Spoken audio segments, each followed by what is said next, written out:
Let's talk opening day overreactions up next on Fantasy Baseball Today in 5.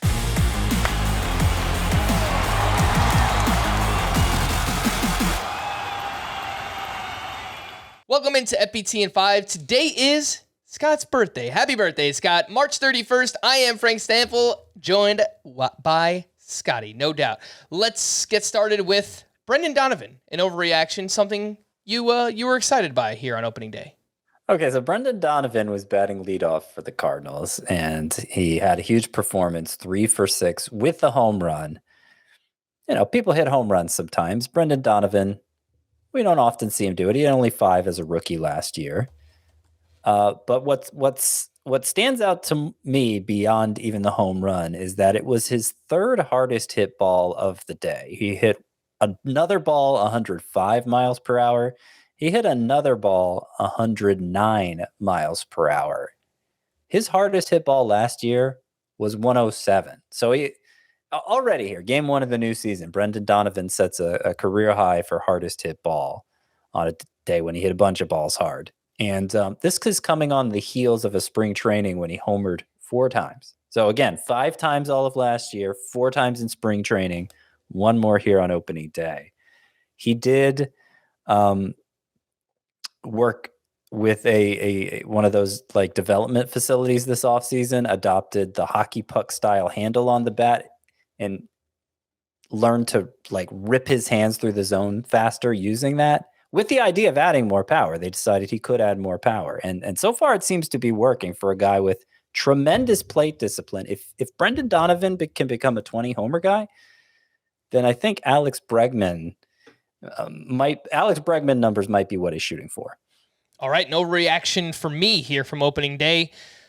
We might be completely wrong about Dylan Cease, Scott. It seems like everybody on the Fantasy Baseball Today podcast had him written down as a bust for this upcoming season, and he looked fantastic against the Houston Astros. 6 1/3, 1 run allowed, 10 strikeouts, but the best of all, 0 walks. That is what it all comes down to for Dylan Cease. If he has control and everything is working for him, the fastball, the slider, the curveball, everything was there.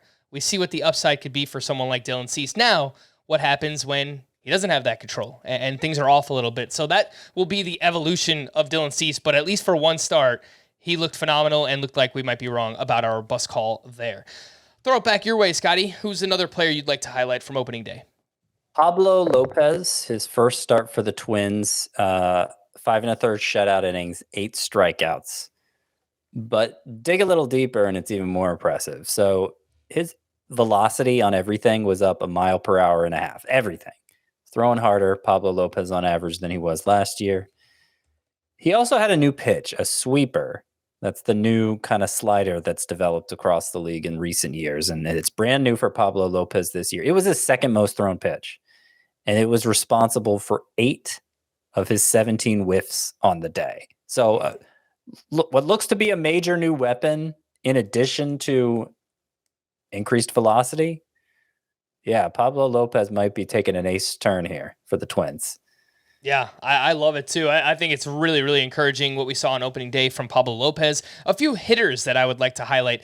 Adley Rutschman went 5 for 5 with a home run and 4 RBI. The home run, a 400-foot shot in his very first at-bat in Fenway to right field. You know, that's pretty impressive for him to pull off. Another name where whenever we talked about the catcher position, I didn't think Adley Rutschman would bottom out or anything. I thought he was a little bit overvalued this year because I didn't know if the power would be there right away in his second year. Again, it could be an overreaction, but at least at what we saw on opening day, there could be a lot of power coming for someone who had a lot of prospect pedigree in Adley Rutschman this season. Alec Bohm is the other name. He went 3 for 4 with a home run and a double. Both of those came off of Jacob deGrom. I mean, one of the best pitchers in baseball. So this comes on the heels of a really good spring training, much like Brendan Donovan, where Bohm hit a few home runs and obviously hits in a really good ballpark in Philadelphia. So at a position where we could use someone, another breakout pick to actually come true, my overreaction is that it's happening. Alec Bohm will actually break out this upcoming season. For more extensive fantasy baseball coverage, listen to the Fantasy Baseball Today podcast on Spotify, Apple Podcasts, the Audacy app, or anywhere else podcasts are found. Thanks for listening to Fantasy Baseball Today in 5, and we'll be back again next week. Bye-bye.